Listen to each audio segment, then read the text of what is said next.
Um, April 4th. Just come up from Leicester. I spent Mother's Day at my friends, the Thomas's house, and they are like a second family to me. The girls and their boyfriends and Angie and Mark. They have been there every single time I've needed a refuge. And looking over the last few videos of the past few weeks, the thing that I notice is every time I go back, I start looking tired, worn out, emotional, bloated, not good, not healthy, not inwardly happy. And I realised that the past few weeks, I probably realised it was all over in me. Just waiting for that final thing that would say go, instead of recognising it. Well, I did recognise it.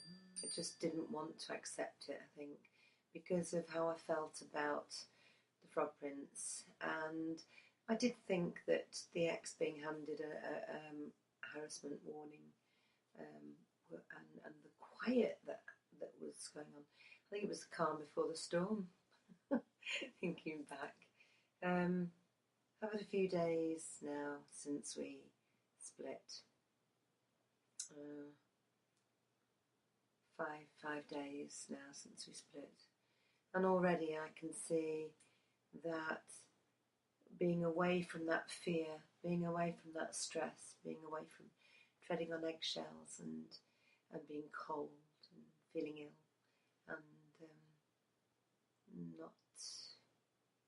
not having alcohol every day, a glass of wine, it kind of like I feel better in myself, drinking my water again, and, it's, I have to say that standing up for the Frog Prince was the right thing to do, because I didn't choose him over my family. I chose me over my family. I chose to stand up and say, I'm worthy of respect. I'm worthy of thinking that I'm safe and I'm quite stable and secure. Thank you very much. And for me, it was about claiming back my status as I'm the elder, I'm the parent. You should respect me first, and then you get mutual respect. I can honestly put my hand on my heart and say there was nothing wrong with the Frog Prince, with children. His nieces absolutely adore him. His son and he have a good relationship, apart from going through teenage stuff, and I stand by that. There is no doubt that the Frog Prince likes a tipple or two, but then so does the lady who takes my Weight Watchers class. She's a wonderful woman. She likes a tipple or two. Nothing wrong with her. Because somebody likes a tipple or two doesn't mean to say they're a bad person. But the problem for me is that I'm a very lightweight drinker and I can't drink every day. And I noticed I was getting very bloated and hopefully that's starting to go down now that I'm drinking the water. It's not me. It's not me at all.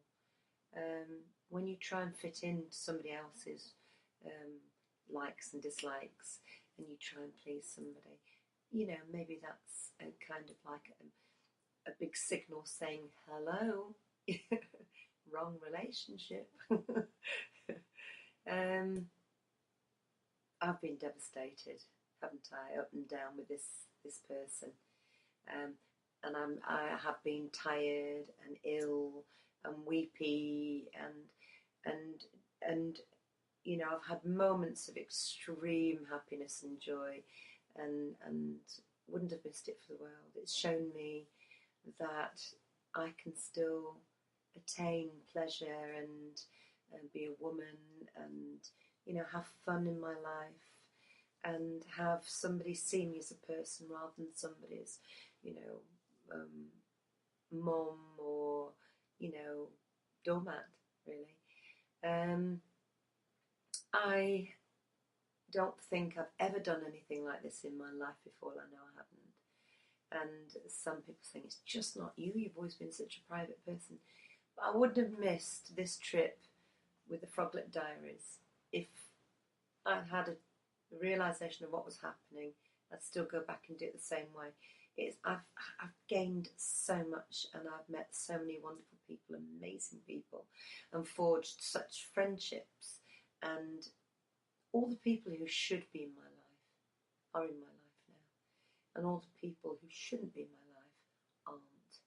And that was very draining over many years, and I didn't realise how draining and how destabilising that was until this year. I had people care about me that shouldn't have cared about me, and the people who should have cared about me opted out in a lot of ways, and their issues are their issues, they're not my issues, and they need to take a long, hard look at themselves and sort those issues out, as I've tried to do this year. As regards the Frog Prince and myself, I have been very, very down, very devastated, very sad, but I haven't been crushed this time. I haven't felt, when I've had the silent treatment and the and all that kind of stuff, it's just made it more clear. This is not a healthy person doing this, and I would not be healthy if I stayed with this person. As much as I love him, love isn't enough. When you realise that you love somebody else more than you love yourself, it's an imbalance. When you are doing things for that person that you're not doing for yourself, you're not giving yourself support, nurturing and love, it's not good. Psychologically, you get trampled on, you become victim mentality. You do get paranoid, and they will tell you you're paranoid, but they make you paranoid because they take away the ability to rationalise, they destabilise your confidence, they take you up, they drag you down, they take you up, they drag you down, and you allow it. And so the responsibility is yours in the end to take back power on yourself. And it isn't very nice to do. It's heart-aching. Heart-aching, not heartbreaking.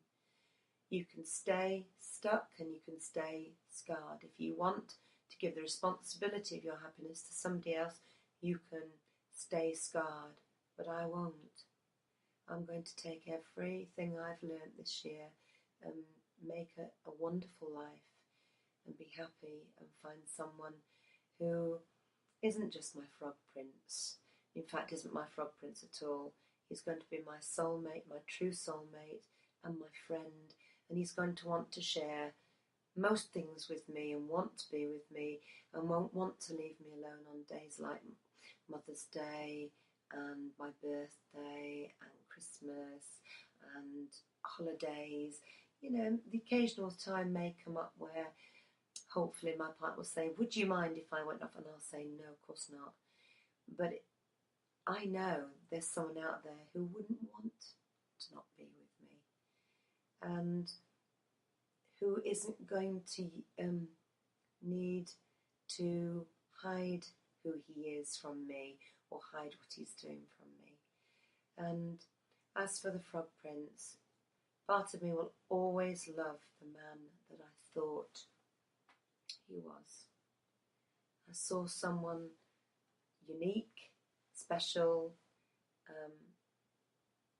kind-hearted at times, but unfortunately they were in such small doses that they couldn't be maintained, and the reality was very, very different. And unfortunately the Frog Prince just wasn't good enough to sacrifice myself for. And so the moral of the story is happiness is within all of us. We have to keep our heads up, not down. When the tears fall, they're cleansing tears. When you feel nauseous and ill and your stomach's churning with nerves, You know it's not right. That is everything telling you it's not right. When you have to worry when that person goes out of the door, or you go out of the door and they're left alone to their own devices, where they are, what they're doing, then you need to get to a point in yourself to make your life different, to make yourself happy, to bring confidence back into yourself, make a social life, make new friends, do new things. And you don't have to be angry with somebody. You can feel sorry for them. I don't feel angry with the Frog Prince at all. I thank him for setting me free to be happy with somebody else eventually. But what I am is I'm very sorry for the women that he's hurt. As the fellow sisters of women.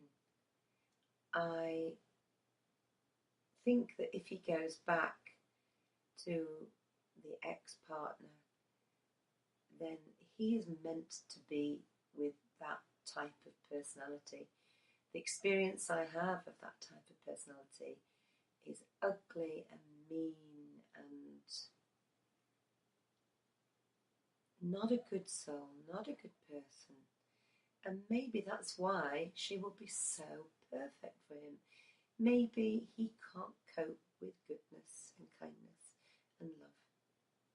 Maybe he needs to be able to come and go and treat her like dirt, like a doormat. Some of us can't do it. Who would want to? Who would want to? Long term. But I would like you to feel like me, that he is a very damaged person, and not hate him, but feel very sorry for him, because he is never going to know what that wonderful feeling is when you don't have to hide anything from somebody that you love or you're with. He's never going to know what it's like to be outside of the life he chooses for himself, of taking those risks, of being in new places, doing new things and being happy. And if there was one gift I would have loved to have given back to him, it would have been to be the woman in his life who was his best friend, who he could turn to first and foremost, who he didn't have to lie to, could be totally himself with, and I couldn't. But that wasn't my fault. It was his choice. He could have chosen differently, and he didn't. So, end of the line for me and the Frog Prince, and the beginning of a new future, happy future for me.